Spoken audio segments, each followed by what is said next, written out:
What's up mga kabayan? Ako nga pala si JD, CEO and founder ng Likha at ng JD Films. Dahil 7/7 sale ngayon, meron tayong bagong produkto na affordable para sa lahat. Eto siya.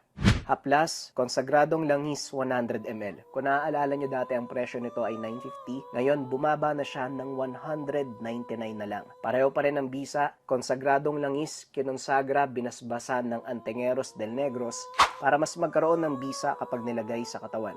Para saan ang langis na ito? Ang langis mga kabayan, pwede itong gamitin sa pilay, sa masakit na katawan, sa masakit na ulo, sa lagnat, sa ubo, kontra usog, kontra bati, lalong-lalo na sa mga baby. At syempre, iba pang masamang karamdaman. Sobrang bisa nito mga kabayan, lalong-lalo na sa mga nagbubuntis. Pwede kayong kumuha nito, ihaplas nyo dun sa tiyan at magsisilbing sa bulag na ito para hindi maamoy ng nilalang elemento ng aswang yung dinadala ng buntis. Para sa mga nasa probinsya, sobrang kailangan nyo nito, lalo na kung may nararamdaman kayong nilalang sa paligid. Kulang pa to ng sticker mga kabayan, lalagyan ko pa to ng haplas. In-announce ko tong product kagabi. So far, may order na tayo kagad ng 15 pieces. May natira pang kaunti. Pwede kayong humabol mga kabayan kung interesado kayo dito. Again, from $950, naging $199 na lang siya. Mas maganda yung packaging natin. Mas matibay, pinapump, in-upgrade, pareho ng bisa pero pinababa yung presyo. Para sa lahat ng interesado, nasa comment section ang link. Ang kwentong ito ay hango sa totoong buhay. Mula ito sa isa nating kabayan na itago na lang natin sa pangalang Raul. Walang eksaktong taon. Probinsya ng Siquijor. Hoy Raul! Ay naku batang ere. Gumising ka na nga dyan. Kailangan kong umalis ng maaga.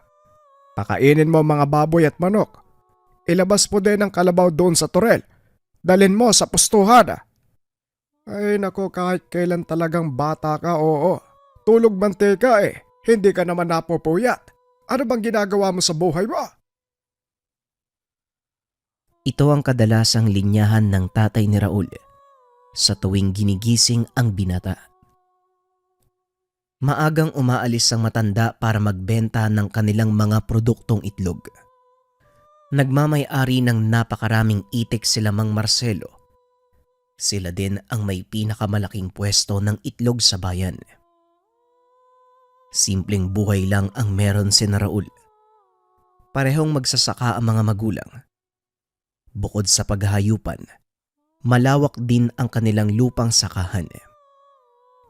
Bilang nag-iisang anak, si Raul ang naatasan sa lahat ng mga gawain ng kanyang ama sa tuwing magpupunta ito sa kanilang pwesto sa bayan. Madalas naiiwan ng binata sa bahay. Sa edad na 18 ay hindi pa nito nakikita ang sariling direksyon. Nakakainis naman talaga tong si tatay oh. Ang sarap-sarap ng tulog ko eh. Wika ni Raul.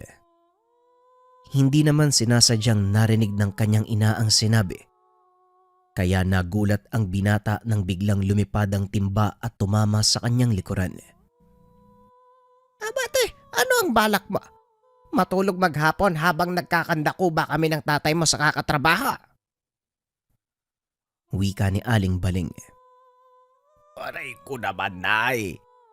Ang laki-laki ko na. Binabato mo pa rin ako ng balde. Hinahampas ng walis tingting. Tignan mo oh. May mga dumi pa ng baboy ang hawak mo. Tugon ni Raul habang tumatakbo papalayo sa ina. Pangkaraniwang tanawin na ito sa kanilang tahanan tuwing umaga. Hindi kompleto ang araw ni Raul kapag hindi niya naaalaska ang kanyang ina. Raul anak, matanda ka na. Siguro naman oras na para hanapin mo ang sarili mo. Tignan mo yung mga kaidaran mo. Ang ilan sa kanila pumapasok sa kolehiyo. Ang ilan naghahanap ng trabaho. Ikaw ba? Makukontento ka na lang sa pagpapakain ng baboy at pangolekta ng itlog. Wala ka bang pangarap na gustong abutin? Tanong ni Aling Baling habang kumakain ng agahan ang mga ito. Nay, alam mo naman iisa lang ang pangarap ko eh. Yun ay ang mapasaya kayo ni tatay. Ayoko lumayo sa inyo dahil matanda na kayo. At kung meron man akong dapat paglaanan ng oras dito, yon ay ang ating mga alagang hayop at ang lupang sakahan. Masanay ako sa ganong uri ng trabaho, Nay. Tugon ni Raul. Kaunting pagpapaliwanag sa ating bida. Kilala si Raul bilang sanggano sa kanilang lugar. Sa murang edad, kinakatakutan nito ng mga tao dahil sa kakaibang ugali lalo na kapag galit. Nagsimulang magbago ang ugali niya nang mapagdiskitahan ng mga lasing ang kanyang ama sa baryo. Aatras tayo ng 1 taon dahil dito nagsimula ang pagbabago sa buhay ni Raul. Pauwi na si Mang Marcelo isang hapon nang harangin siya ng mga kalalakian. Sa pilitang inagaw ang dala nitong supot na naglalaman ng kinita sa maghapong pagbebenta ng itlog. Umuwi ang matanda na puro pasa. Putok ang huso at punit-punit ang damit. Nanginginig ang katawan ni Raul ng mga sandaling iyon. Hindi nito lubos maisip na magagawa ito ng mga tao sa isang mabait na matanda. Pabayaan nyo na lang. Ang mahalaga, hinayaan nila akong makauwi ng buhay. Ang pera, kinikita yan. Pero Hindi na naituloy namang Marcelo ang sasabihin. Dali-daling lumabas ng bahay si Raul. Dumiretso ito sa may kabisera. Hinanap ang mga taong nanggulpe sa kanyang ama. Habang nasa daan ay dumampot ito ng malaking sanga ng kahoy para gamiting pamalo sa mga kalaban. Ilang sandali pa ng paglalakad, natagpuan nito ang mga kalalakihang nag-iinuman. Nasipat din ng binata ang supot ng kanyang ama. Kaya sigurado siya na ito ang mga kalalakihang nanggulpe kay Mang Marcelo. Walang pagdadalawang isip itong pinaghahampas ni Raul. Ang ilan ay sinubukan pang lumaban. Ngunit dahil banat ang katawan ng binata, hindi umubra ang mga kalalakihan. Iniwanan ni Raul na nakahandusay ang mga ito sa lupa. Kinabukasan ay pinuntahan ng mga pulis si Mang Marcelo upang tanungin tungkol sa pangyayari. Naroon din si Raul ng mga sandaling iyon. Kaya kagad itong sumuko at inamin ang kasalanan. Nakulong si Raul at dito mas nahubog ang kanyang pagkatao. Napagtanto ng binatang walang maidudulot na kabutihan kung papairalin ang init ng ulo. Habang nasa loob ng kulungan ang binata, wala itong malay sa mga nangyayari sa labas. Makalipas ang ilang buwan ay kaagad pinalaya ang binata. Hindi naman nagsampa ng kaso ang mga kalalakihang nanggulpe. Kaso nga lang laking gulat nito dahil nang makauwi siya sa kanilang baryo, ang mga dating kaibigan niya ay umiiwas. Halos ayaw nang makipag-usap sa kanya. Sa isip ng binata nagkakaganon ang kanyang mga kaibigan dahil mula siya sa kulungan. Hinusgahan ng mga tao ang pagkatao ng binata. Ngunit lingid sa kaalaman ni Raul na may mas malalim pang dahilan kung bakit umiiwas sa kanya ang mga tao. Kung merong isa na hindi nanghuhusga kay Raul, ito ang kaibigan niyang si Tope. mabuti naman nakalabas ka na pare ha. Alam mo ba, ang daming nangyari dito nung wala ka. Lalo na dun sa mga lalaking binugbog mo. Wika ni Tope. Ano bang nangyari sa kanila, Tope? Tanong ni Raul. 1 linggo matapos kang makulong. Isa-isa silang namamatay. Ang sabi nalason daw. Pero ang sabi naman ng iba, binarang. Wika ni Tope. Bigla namang natawa si Raul. Hindi ito yung taong naniniwala sa konsepto ng barang, maging sa mga bagay na kaugnay nito. Yan ang imposible. Alam mo namang hindi ako naniniwala sa mga ganyan. At saka kung sakali man, sino ang mambabarang sa kanila, Aber? Tanong ni Raul. Yun nga yung gusto kong sabihin sa'yo pare. Dahil ikaw ang pinagbibintangan nilang nambarang sa 6 na tao. Tugon ni Tope. Nalalo namang pinagtawanan ni Raul. Lingid sa kalaman ng binata na ang usap-usapang ito ang lubusang nakapagpabago ng kanyang paniniwala at pagkatao. Alam mo, Tope, yan ang pinakamalaking kalokohan na sinabi mo sa akin. Paano naman mangyayari yon? Wala nga akong alam sa mga ganyan eh. At kung meron man, paano ko sila babarangin? Tanong ni Raul. Yun na nga pare. Kaya nga hindi ako naniniwala sa mga sinasabi nila eh. Dahil alam kong hindi mo kayang gawin yun. Pag-uusap ng dalawa. Kasalukuyang naglalakad pauwi ang mga ito galing sa kabisera. Habang nasa daan, nakikita ni Raul ang matatalas na tingin sa kanya ng mga tao. Bagaman naninibago, hindi na lang ito pinansin ng binata. Nagpatuloy sila sa paglalakad hanggang sa marating ang tahanan ni Tupe. O paano pare? Hanggang dito na lang ako ha. Anong balak mo bukas? Tanong ng kaibigan. Siguro sa bahay lang muna ako. Tutulungan ko muna sina tatay sa paggawa ng itlog na maalat. Medyo matumal ang benta ng sariwang itlog sa bayan eh. Tugon ni Raul. Wala din akong gagawin bukas eh. Tulungan na lang kaya kita. Ikaw ang bahala. Pumunta ka na lang. Sige, uwi na ako. Tugon ni Raul. Medyo malayo ang daan. Kailangan pang tumawid sa isang sapa. Palapit na ito sa tulay at nakita nito ang amang naglalakad habang bitbit ang bayong. Nagtaka si Raul kaya naman sinundan niya ito. Pumasok si Mang Marcelo sa kagubatan at pagdating sa gitna, naghukay ang matanda. Nagtago lang si Raul sa puno habang pinagmamasdan ang ginagawa ng ama. May bitbit itong sulo, kaya nakikita ni Raul ang ginagawa nito. Ilang sandali pa, may kinuha itong maliit na kahon mula sa hukay. Nang buksan ito ni Mang Marcelo, isang malaking alopihan ang lumabas. Kulay puti ang balat at tila kumikinang sa dilim. Pinapagapang ito ng matanda sa kanyang kamay. Kinakausap niya ito. Maya-maya pa ay tumayo ang matanda at muling ibinalik ang alupihan sa sisidlan. Nilagay niya ito sa dalang bayong at naglakad pauwi. Kaagad ding sumunod si Raul hanggang sa makarating ang ama sa tahanan. Sinadyang magpahuli ni Raul upang hindi ito mahalata ng ama. Oh, nandito ka na pala Raul. Kumain ka na ba? Tanong ni Mang Marcelo. Hindi pa po tay pero busog ako. Matutulog na lang muna siguro ako. Tugon ni Raul.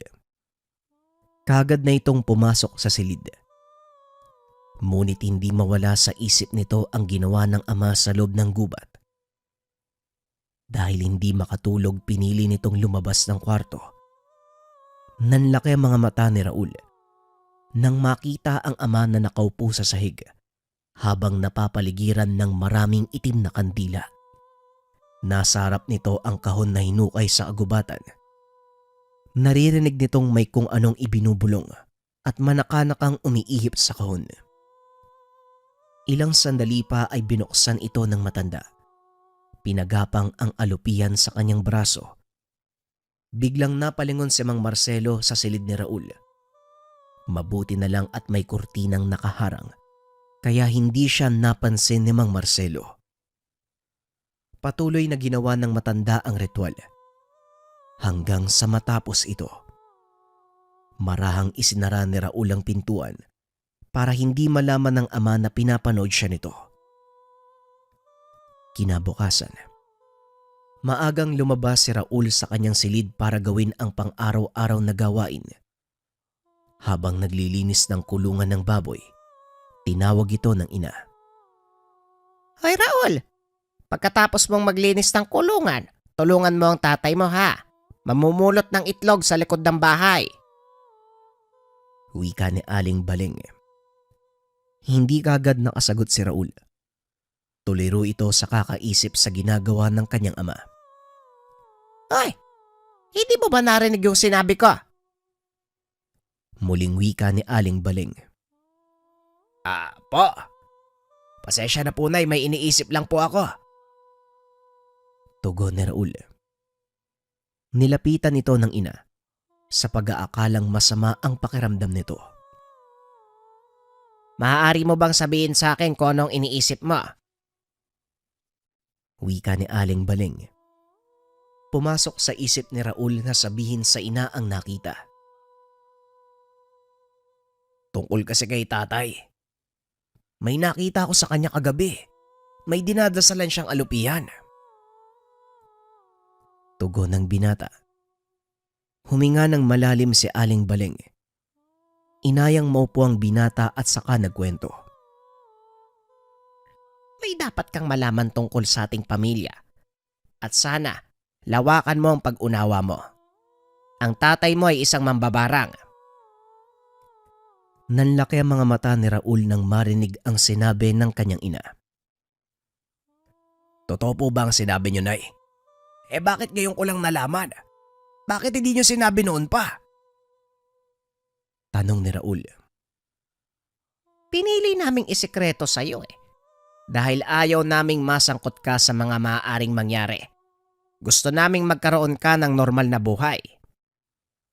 Tugon ni Aling Baling. Pero bakit hinayaan ni tatay na gulpin siya ng mga kalalakihan? Alam mo, Nay, isa yan sa mga katanungang namuo sa isipan ko. Yan din kasi ang dahilan kung bakit ako nakulong. Wika ni Raul. Sa pagkakataong iyon si Mang Marcelo na ang sumagot. Pinagbayaran nila ang nangyaring iyon. Hindi ka ba nagtataka kung bakit napapabalita ang pagkamatay ng mga lalaki? Sasabihin ko sa iyo ang totoo, Raul. Ako ang gumawa nun sa kanila. Wika ni Mang Marcelo. Hindi nakapagsalita si Raul sa mga narinig. Nang mga sandaling iyon nakaramdam ng takot ang binata sa ama. Tila ibang tao ang kaharap niya ng mga sandaling iyon. Hindi ko alam ang sasabihin ko. Ewan ko kung maniniwala ba ako sa mga naririnig ko . Yung tungkol sa ginawa mo kagabi, Tay, ano yon? Tanong ni Raul. Ang puting alupihan, yon mismo ang bertud ko. Minsan sa isang buwan, pinapalabas ko ito upang pakainin. Tugon ni Mang Marcelo sabay taas ng manggas para ipakita ang kanyang braso. Punong-puno ito ng sugat. Sa kalagitnaan ng pag-uusap ay biglang dumating si Tupi. Humahangos ito at punong-puno ng putik ang katawan.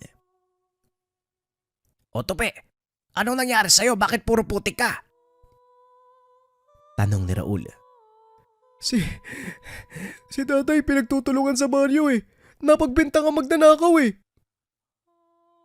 Wika ni Tupi. Bigla namang napatayo si Mang Marcelo. Anong sinabi mo? Paanong magnanakaw ang isang taong matandang ulyanin? Galit na galit si Mang Marcelo dahil alam niyang hindi ito magagawa ng ama ni Tupi. Nasaan si Mang Nesto? Tanong ni Raul. Naroon pa rin ngayon sa baryo. Tulungan niyo po ako. Baka kung anong gawin ng mga tao sa kanya . Raul, may ipapagawa ko sa'yo ha. At kailangan mo magtiwala. Sumunod ka sa akin. Wika ni Mang Marcelo.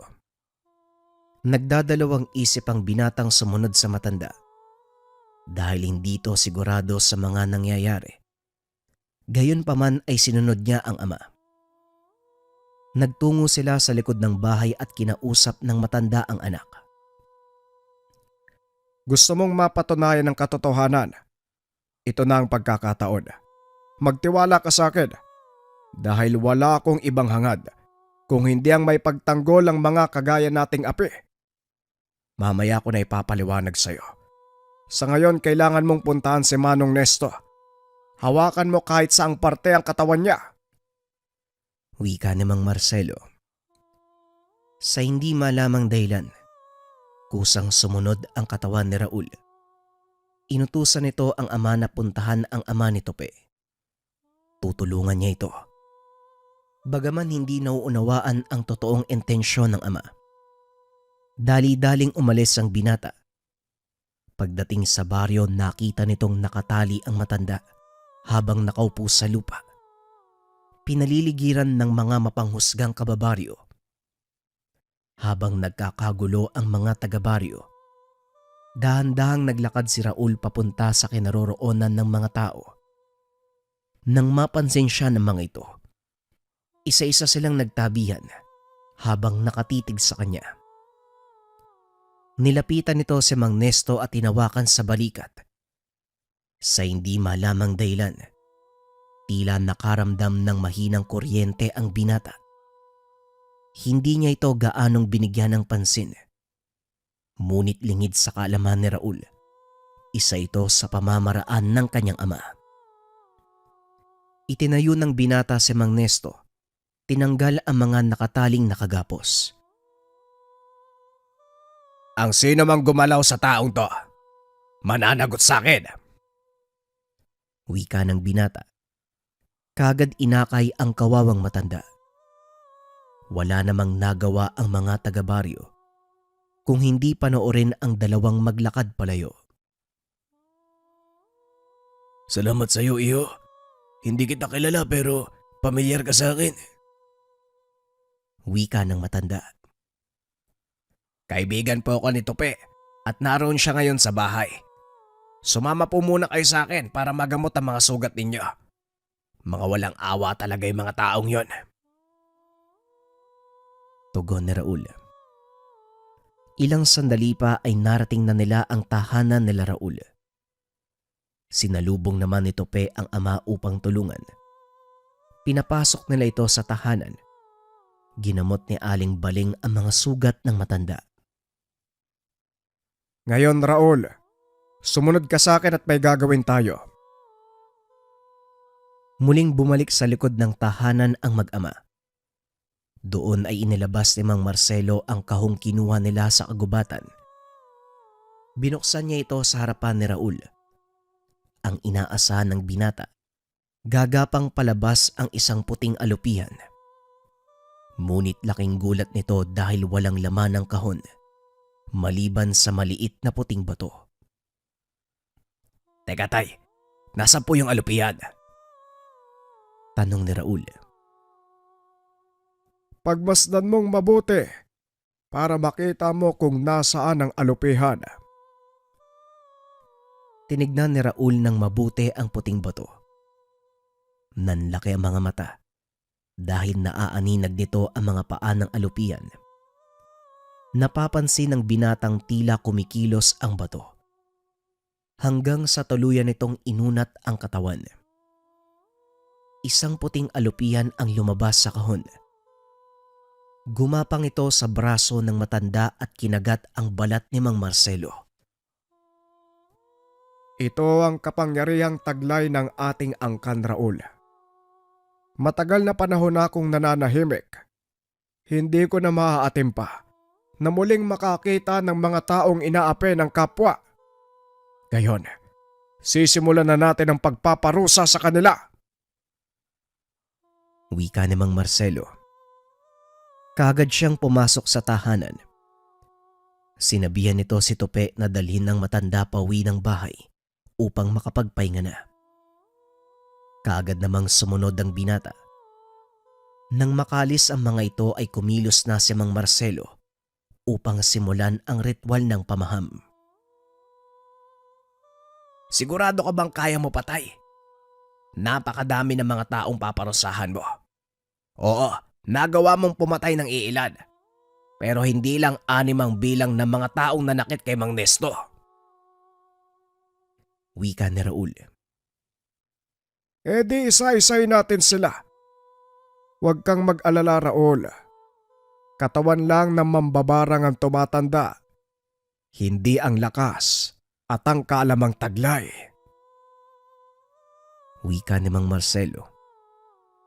Pumasok ito sa silid para kunin ang mga kagamitan. Habang nag-aantay sa sala, sinilip ng binata ang iniwang kahon ng ama. Dahan-dahan niya itong binuksan at laking gulat ng binata. Dahil ng mga sandaling iyon, punong-puno ng makamandag na insekto ang kahon. Muli itong sinara ni Raul. Naupo sa sulok. Maya-maya ay lumabas ang matanda bitbit ang malaking itim na kandila. Ngunit sa pagkakataong iyon, inilagay ni Mang Marcelo ang mga ito sa 4 na sulok ng tahanan. Inutusan nito si Raul na isara ang pintuan at kagad itong naupo sa lapag. Nagsimulang mag-usal ng mga hindi maunawaang salita si Mang Marcelo, habang si Raul naman ay pinapanood ang ginagawa nito. Matapos ang ilang minuto, inilabas ng matanda ang puting alupihan at nagsalita. Lagi mong tatandaan, Raul, na ang bawat kasalanan ay may katumbas na parusa. Hindi ito maaaring palampasin dahil sa oras na mangyari yon, maaaring masira ang balanse ng mundo. Mananaig ang masama sa kabutihan at ako bilang isang mambabarang ay may tungkuling kailangang gampanan. Wika ni Mang Marcelo habang nilalaro ang alupihan sa kanyang kamay. Inilagay niya ito sa sahig at unti-unting gumapang ang insekto papunta sa kinaroroonan ng binata. Tay, ano pong nangyayari? Bakit po papunta sa akin ang alaga nyo? Tanong ni Raul. Magtiwala ka lang at ilahad mo ang mga kamay. Hayaang gumapang ang alaga kong alupihan.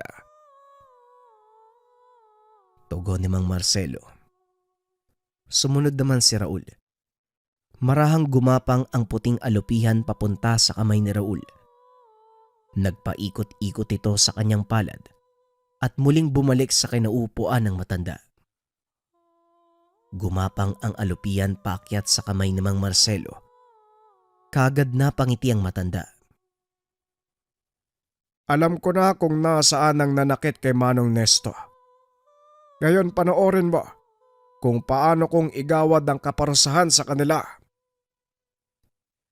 Wika ni Mang Marcelo. Sabay kuha ng kahong nakalapag sa sahig. Binuksan niya ito. Isa-isang naglabasan ang mga makamandag na alakdan. Gumapang ito palabas sa kanilang tahanan sa pamamagitan ng malit na siwang sa dingding. Kapansin-pansin din na walang dumadaan sa pintuan at bintana ng bahay. Tay, bakit hindi sila dumadaan sa pintuan? Tanong ni Raul. Magandang katanungan. Ang ibig sabihin lang, unti-unting napupukaw ang atensyon mo sa mga ginagawa ko.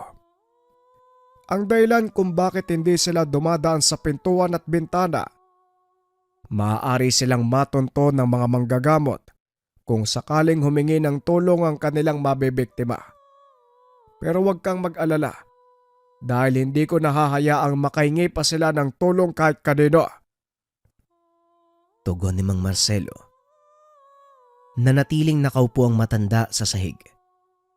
Sa loob ng maigit 2 oras, nakikita ni Raul na pinagpapawisan ang ama.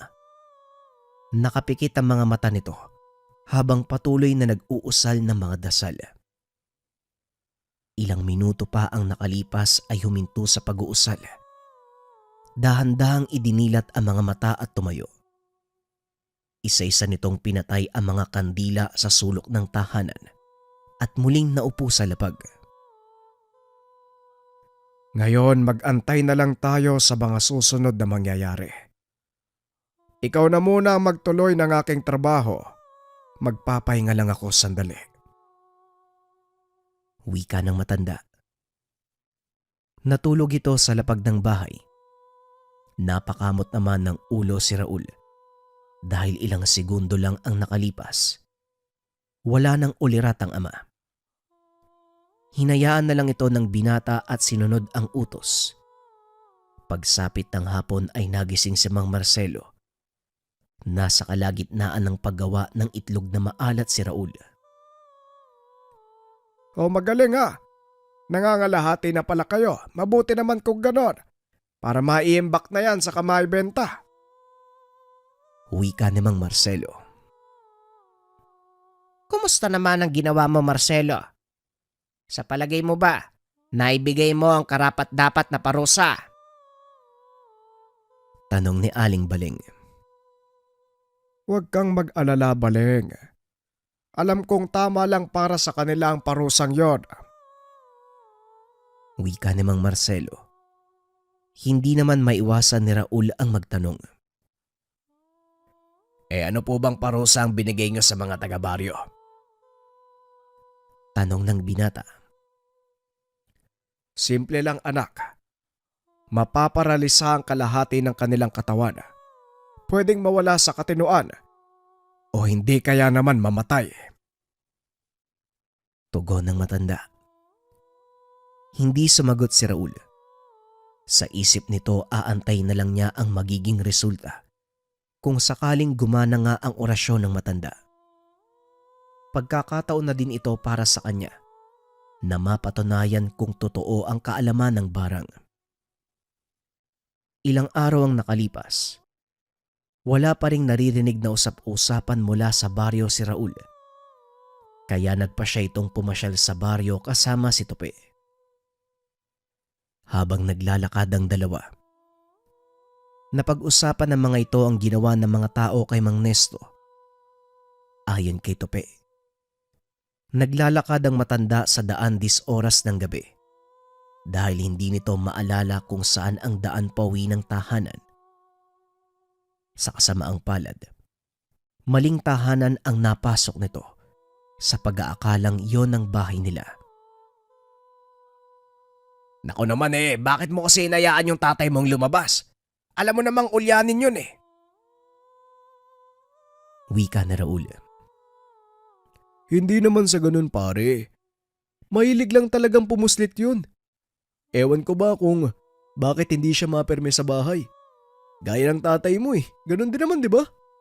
Nga pala, anong ginawa ni Mang Raul matapos kaming umalis?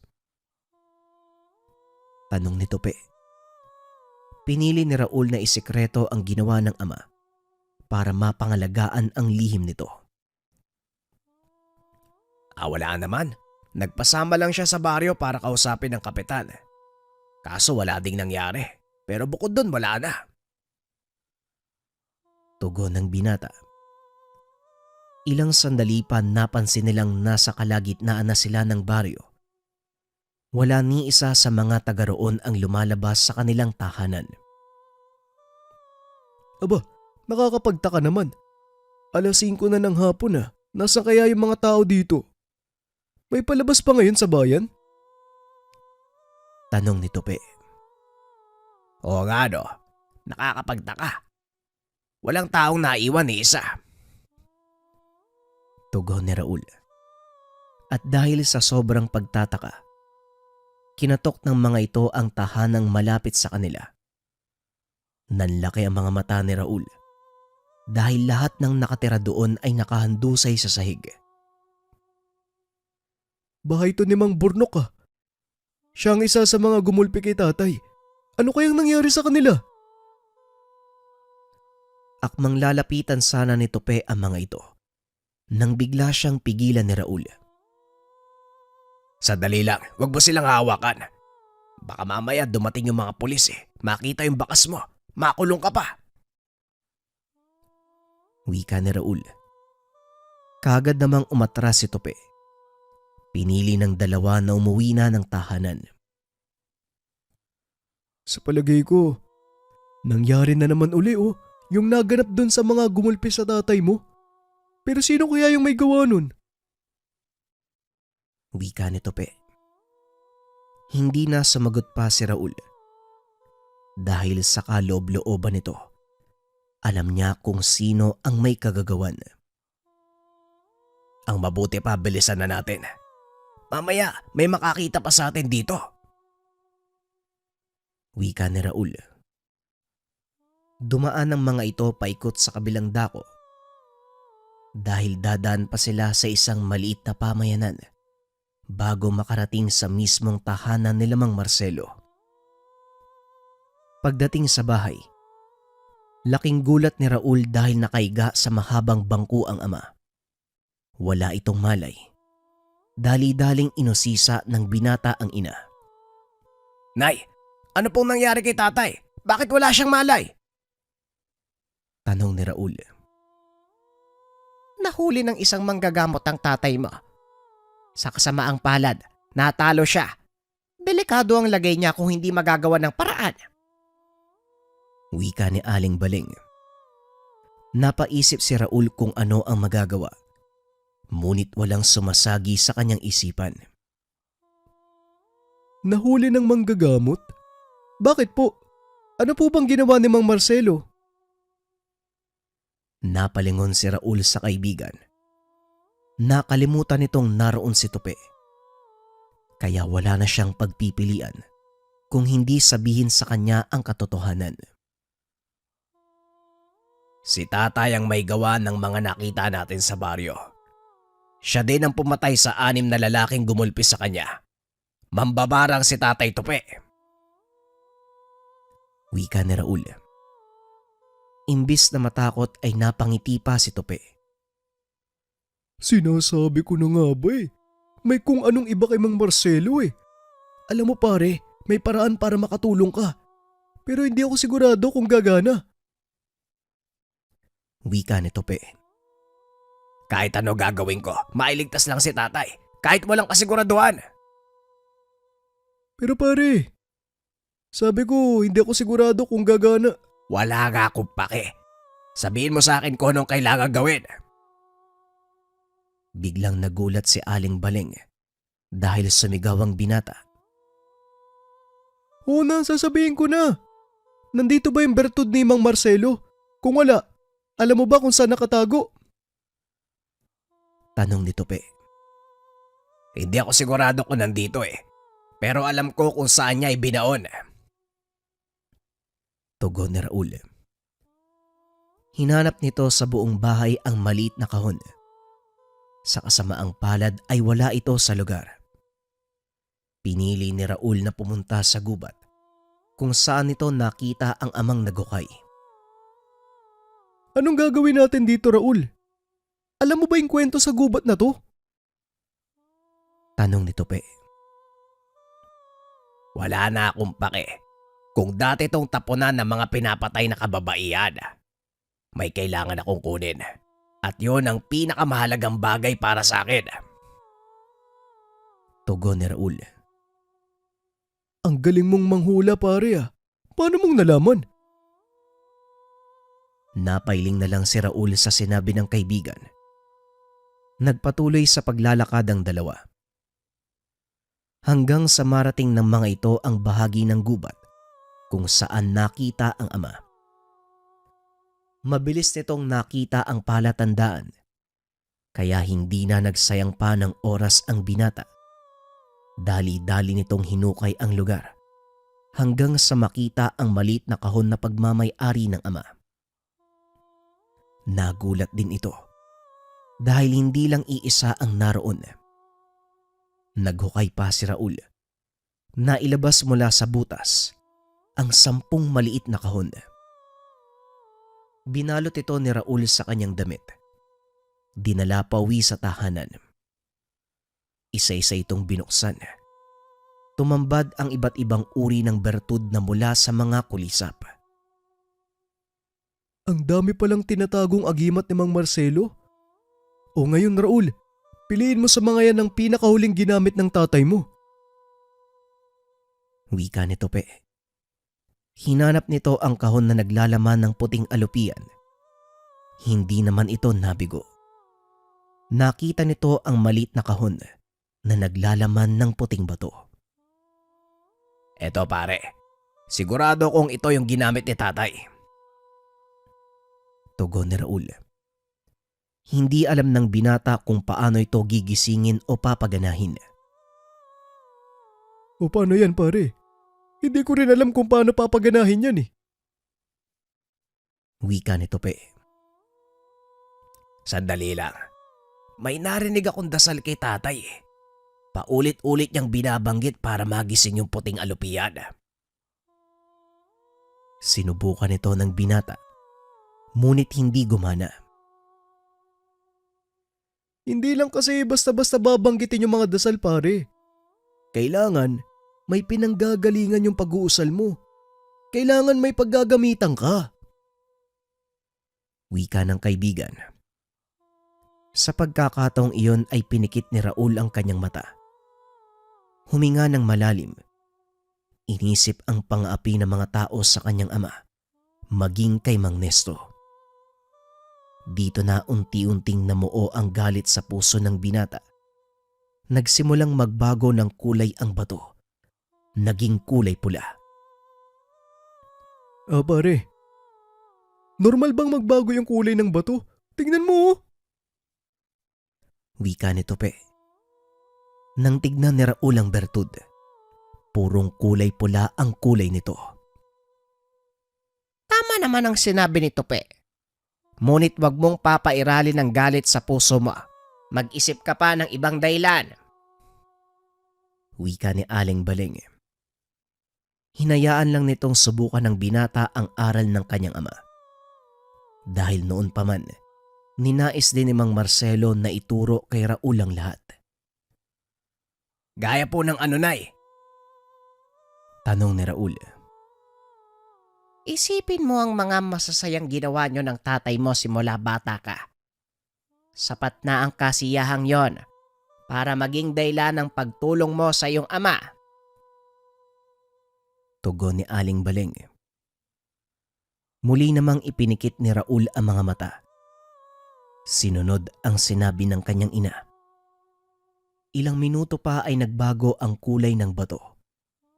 Bumalik ito sa dating kulay puti. Patuloy na nag-usal si Raul habang iniisip ang masasayang araw na magkasama sila ng kanyang ama. Ilang sandali pa ay biglang kumilos ang bato. Unti-unting gumapang ang puting alupihan mula sa sisidlan.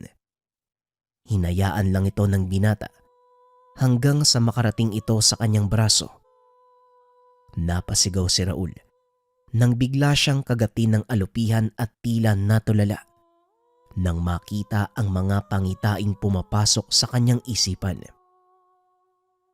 Kasabay ng kirot ng kagat ng alupian ay ang mga kaalamang hindi alam ni Raul kung saan nanggagaling. Tila ba tinuturuan siya ng kung sino sa mga bagay-bagay na dapat gawin. Pagmulat ng mata nito, kagad tumayo ang binata at lumapit sa ama. Pinagapang nito ang puting alupihan sa dibdib ni Mang Marcelo, muling nag-usal ng mga dasal. Sa pagkakataong iyon kumilos ang mga kamay ng matanda. Palatanda ang buhay pa ito. Nay, alam ko na po ang gagawin. Ako na po ang bahala. Wika ni Raul. Unti-unti nitong kinuha ang mga kandilang itim sa silid ng ama. Itinirik ito sa 4 na sulok ng tahanan, kagaya ng ginawa ng ama sa tuwing magsasagawa ito ng ritual.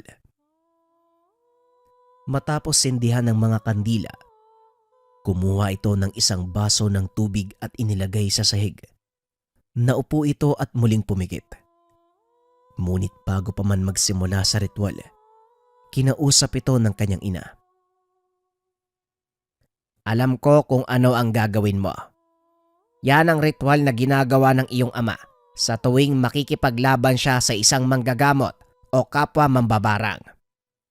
Hindi ko alam kung paano mo nalaman ang pamamaraan na yan. Pero mag-iingat ka dahil ito ang unang beses mong gagawin ng bagay na yan. Wika ni Aling Baling. Huwag po kayong mabahala, Nay. Alam kong hindi ako papabayaan ni tatay.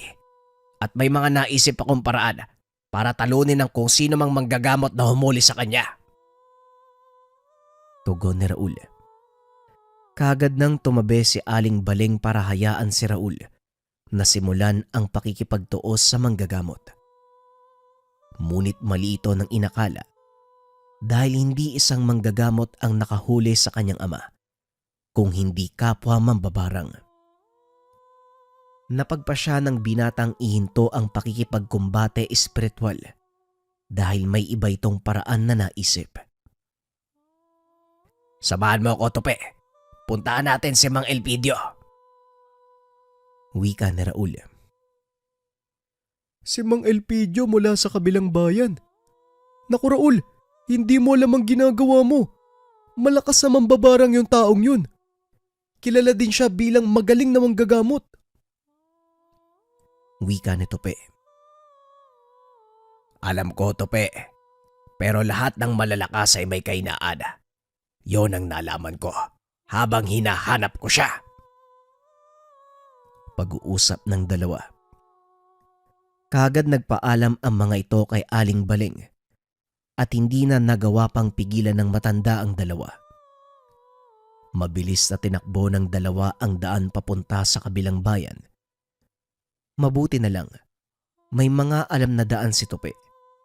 Kaya naman nagawa ng mga itong makarating na mas maaga sa inaasahan. Habang hinahanap ng binata ang lokasyon ng manggagamot, hindi naman maiwasan ni Tope ang mamangha. Kakaiba talaga yung pamamaraan ng mga mambabarang ano? Biruin mo, nagagawa niyong ipasa ang kaalaman kahit hindi na ituro sa inyo? Wika ni Tope. Hindi ko nga din alam na kaya palang gawin ng bertod ni Tata yung bagay na yun eh. Nandito na tayo. Mabuti pa, Tope. Magtago ka lang dito sa labas. Antayin mo ang pagbabalik ko. Delikado kung sasama ka sa loob ng tahanan ng matandang to. Wika ni Raul. Pumayag naman ang kaibigan. Nagpatuloy na sa paglalakad ang binata hanggang sa marating nito ang bahay ng sinasabing manggagamot. Marahang kumatok ang binata. Kagad itong pinagbuksan ng matanda. Walang pagdadalawang isip na tinadyakan ni Raul ang mambabarang na labis naman itong kinagulat. Anong problema mong bata ka? Bakit bigla ka naninipa? Tanong ni Mang Elpidio. Huwag ka na magmaang-maangan pa, Tandang Elpidio. Anong ginawa mo sa tatay ko? Tanong ni Raul. Sa pagkakataong iyon ay tumawa ng malakas si Mang Elpidio. Anak ka pala ni Marcelo. Pero anong magagawa mo sa isang batikang mambabarang na kagaya ko? Tanong ni Mang Elpidio. Hanggat maaari, iniiwasan ko ang magkaroon ng kaguluhan. Bakit hindi na lang tayo magkasundo? Tanong ni Raul. Magkasundo. Ano naman sa tingin mo ang kayang ibigay ng isang baguhang kagaya mo? Ilang oras ka palang natuto? Umakyat na ang hangin dyan sa utak mo. Muling wika ni Mang Elpidio habang pinapagpag ang kanyang damit. Umatras naman si Raul. Alam nito ang susunod na mangyayari. Tinatanong mo ko kung ano ang kaya kong ibigay kung sakaling makipagkasundo ka sa akin. Simple lang, ang buhay mo. Wika ni Raul. Tumawa ng malakas ang matanda. Masyado nitong minamalit si Raul. Ngunit lingid sa kaalaman nito, may sapat na kakayahan ng binata para tapatan ang kanyang mga nalalaman. Biglang nagpakawala ng napakaraming insekto ang matanda. Kaagad namang umatras si Raul. Sinabihan si Tope na buksan ng lahat ng dala nilang kahon. Naglabasan mula sa mga ito ang mas malalaking alakdan at ang iba pang makamandag na insekto. Hindi nga maitatanggi. Anak ka ng isang batikang mambabarang. Pero hindi ka obra sa akin, kaya sumuko ka na lang. Wika ni Mang Elpidio. Ngunit wala sa bokabularyo ni Raul ang salitang pagsuko. Kagad itong kumumpas. Dahilan para sumugod ang naglalakihang mga bubuyog. Pinagtulungan ng mga itong kagatin si Mang Elpidio. Ngunit gaya ng inaasahan ng binata, kaya nitong kontrahin ang anumang sumpa. Alam kong magaling kang mambabarang, pero hindi ko din naman hahayaang matalo sa labang ito, lalo pat hawak mo ang kaluluwa ng aking ama. Tugon ni Raul.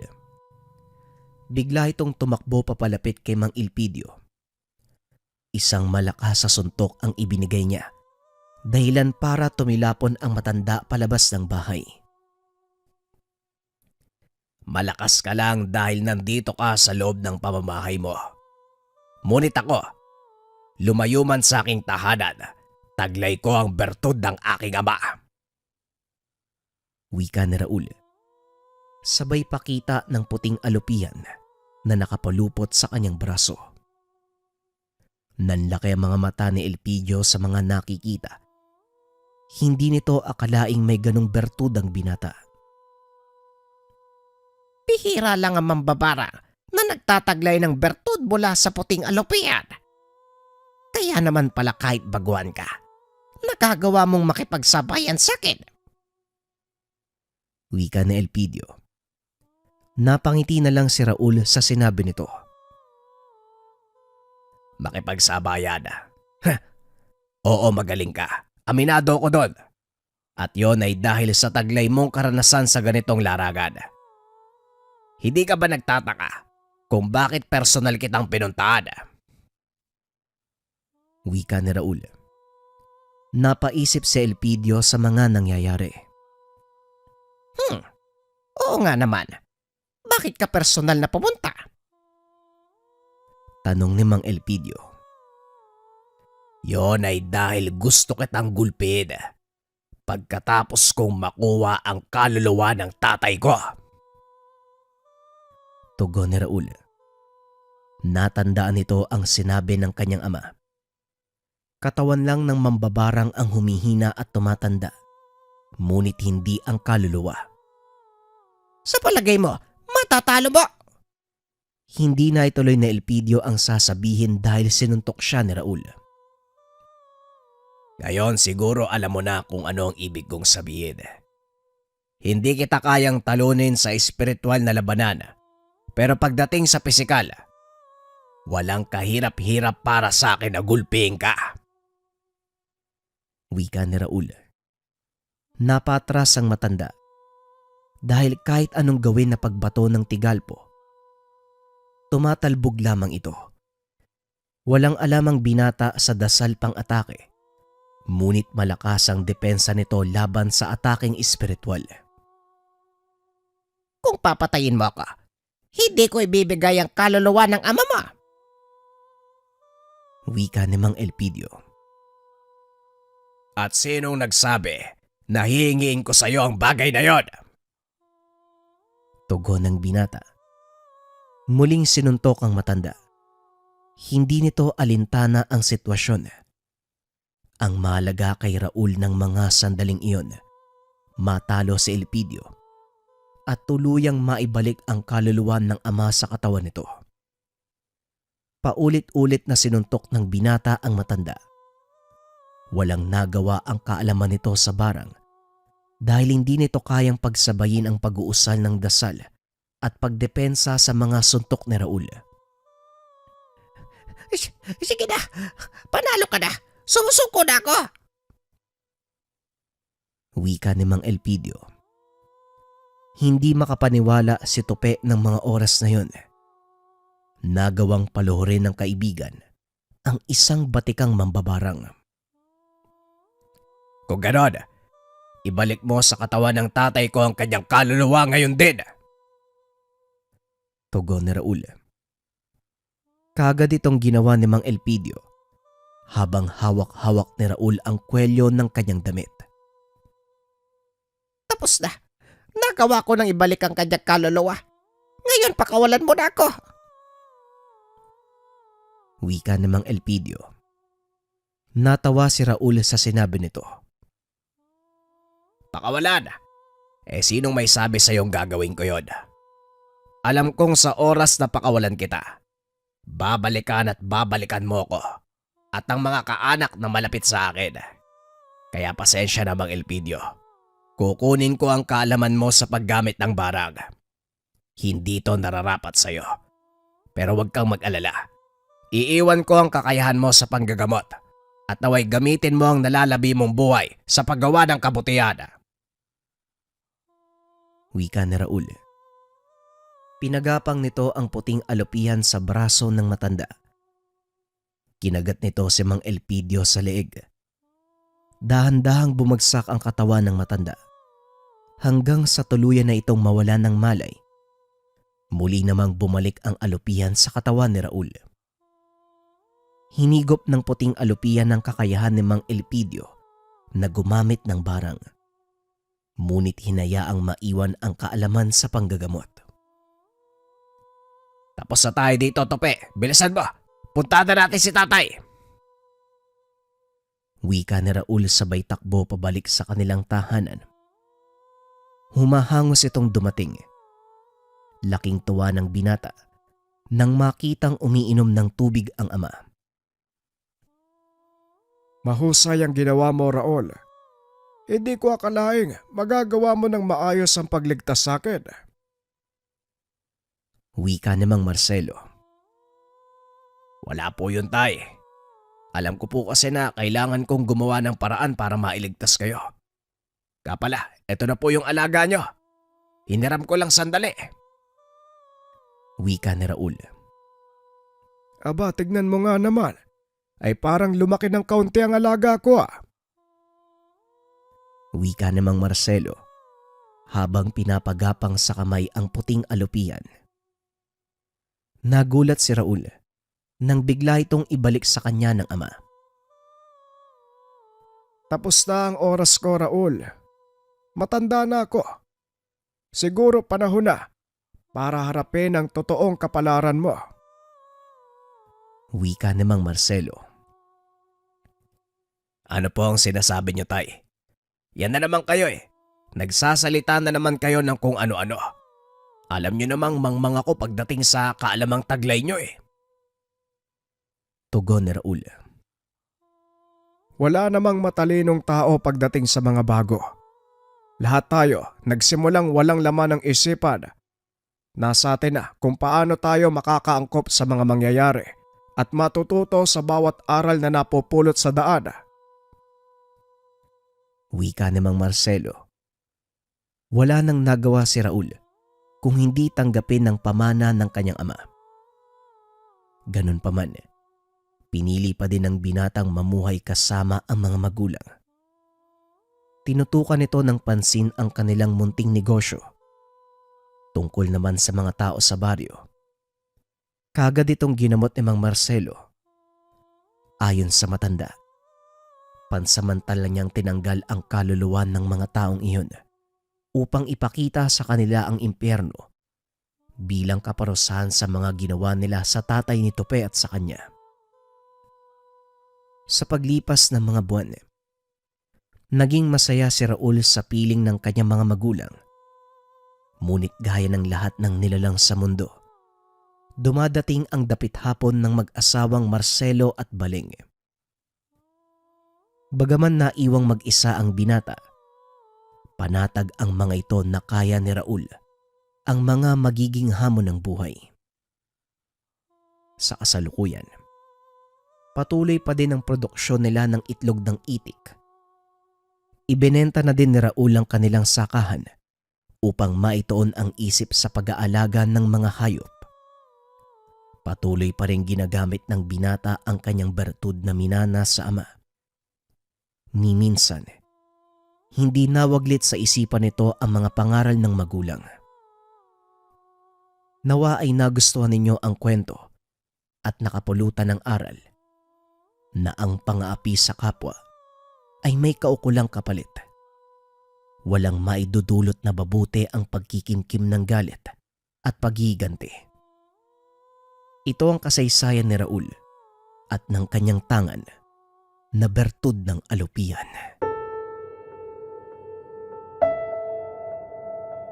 Oops, wait lang mga kabayan. Dahil 7/7 sale din ngayon, yung ating habak de bala, from 2,000 pesos, magiging 1,199 na lang, makakasave kayo ng almost 800 pesos. Ganon din yung lana natin mga kabayan. Ito ay may mga sangkap kumukulo kapag merong nilalang o elemento, may kasama pa tong San Benito. Mabibili na rin to ng 1,199, makakasave kayo ng almost 1,300 pesos. Sa lahat ng interesado, nasa comment section ang link. Salamat.